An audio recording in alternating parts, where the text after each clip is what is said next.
Let's talk about college applications, which is a really random kind of topic for a life coaching channel. But why I'm talking about this today is I happen to work with some teenagers, and I grew up in California, and I went to a pretty famous college. And so have some experience in being a high schooler, obviously, but also I've dabbled in the college admissions process or loop, right? And all of this is to say that when it comes to preparing for college, I think there are some essential set of knowledges, right? There's some things that you really got to know if you really care about going to college.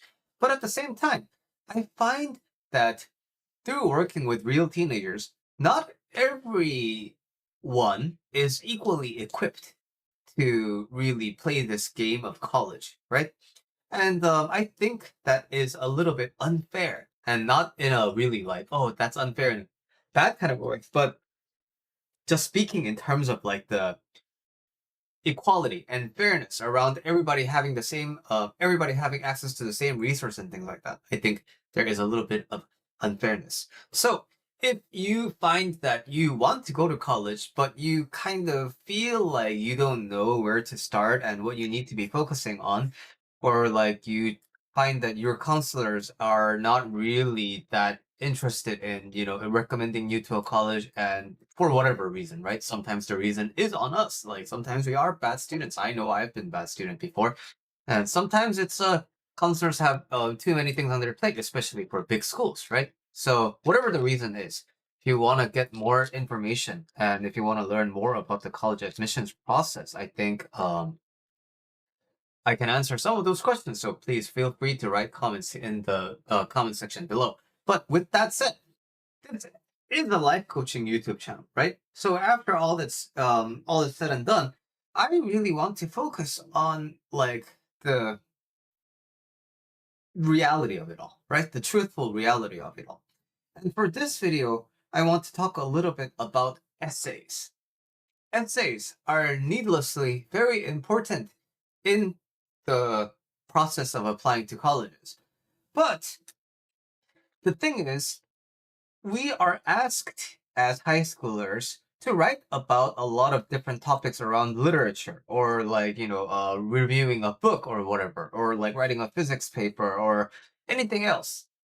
But college admissions essays are questions that are really not about literature, not about, like a certain passage or a topic, right? Topic that can be found somewhere outside of your life. So for the, SAT writing section, when you write essays, you're encouraged usually to write about examples that come from literature or history, right? But it's a little bit, if you really think about it, college essay is the first time you're actually really asked to write about something that's not something you learn from school. College admissions essays is writing about you. But the thing is, school doesn't really prepare you about writing about you. And I think that's a very big gap. And that's why a lot of people, a lot of, high school students write essays that end up being very bland and safe. Not that there's anything objectively wrong about that. But today, I want us to really think about it from the perspective of the admissions officer, right? Okay, so actually, we can take a step back before that. And let's think about this from the perspective of somebody who decided to make a university. So obviously, I want to make a university because I have a lot of resources, right? I have a lot of money. And out of all the things I could do with my money, I happen to want to make a university. Why? For whatever reason, I care about education. Okay, so if I make a university, and let's say I'm this, typical run of the mill. I know it's weird, but suppose I am a typical run of the mill millionaire or billionaire who wants to found a college. And now, when I do that, do I want my students to learn? Do I want to take in students who are passionate about learning? Or do I want to just get the tuition from them and then, like make this a good money laundering scheme? I'm not saying the latter is impossible, but most of the times, when the educational institutions that you care about, that you want to go to, these schools usually want students who are going to study well, right? These kinds of schools that you care about, you have heard of before, they want to attract students who are going to be stars of the future. So just like athletes, how athletes get drafted into different teams, schools want to attract good students. And that's a fact. The more competitive the school is, the more it wants better students, the more it wants good students. So the admission process is meant to solve this problem. Without an admissions process, everybody comes in. But the quality of our graduates and the satisfaction from our professors and the meaning that we get from operating an educational institution is kind of a hit and miss, because we enroll a bunch of students, but not many of them graduate, and not many of them continue coming back to school. And as a school, that makes us lose its sort of competitive edge. So I want a process where we can kind of look at the students who are going to be good fits for us. And we want to find those students and hopefully attract them to come to our school. So this is the motivation for the application process for universities, right? So that's why you find colleges sometimes have supplemental questions about the essays. A lot of them just take in the common application essays because those are pretty good questions. But a lot of them also want some supplemental information out of you because they want to further zone in on what makes this school and you a really good compatible match. So that's why we generally want an admissions process. Now, with that said, the thing is, when we look at the applications, GPA, standardized tests, these are numerical values, right? And so when we look at all the students, we tend to see that, depending on the level of our school, if we keep accepting only the top X%, they tend to just take offers from other universities instead of ours. So maybe we're not that top of an educational institution. So maybe we need to lower our range a little bit, right? So because ultimately we want to extend, acceptances to people who are going to come to our school, right? We don't want to just send acceptances and then not care about whether students come in or not. We want to hopefully have a competitive acceptance rate. So in order to do that, we need to kind of play around with like what top percentile of the numerical values do we want?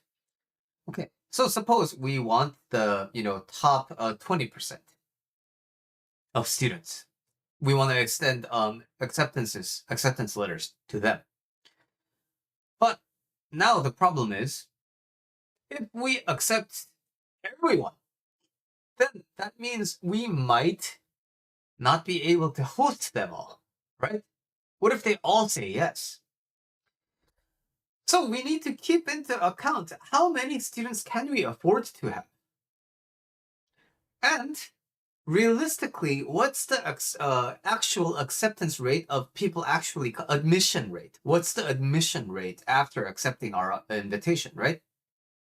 So we want to keep those numbers in mind because operating a school is kind of expensive and you need to be good at logistics because you want ideally to have, you want the students to have a good educational experience, right?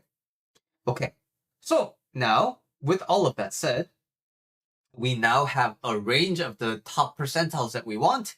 And also from those students, we have a percentage of those people we want to send out an acceptance letter to. But the problem is, when your school is competitive, you're going to have a lot of applications. Because if your school is competitive, it's not just the United States you're talking about, right? You're going to have international applicants as well. So even if you are really selective, like even if you say you just look at 1% of the total pool of applicants, the thing is that 1% is still a large amount. And moreover, it still means you have to go through all the applications, right? So that is the job of the admissions committee. They need to sit down and actually read through all of these, like day after day after day after day after day and day after day. And then let's think about this. Suppose you're the person who's doing this process. You have thousands of applications here, right? And you have your committee is sitting in a conference room, and I'm getting tired of just thinking about this, right? You have to go through each one of them, each one of them, each one of them, each one of them, right? So in this case, the question is this: do they have the time and the energy to read through every application with great attention to detail? Probably not.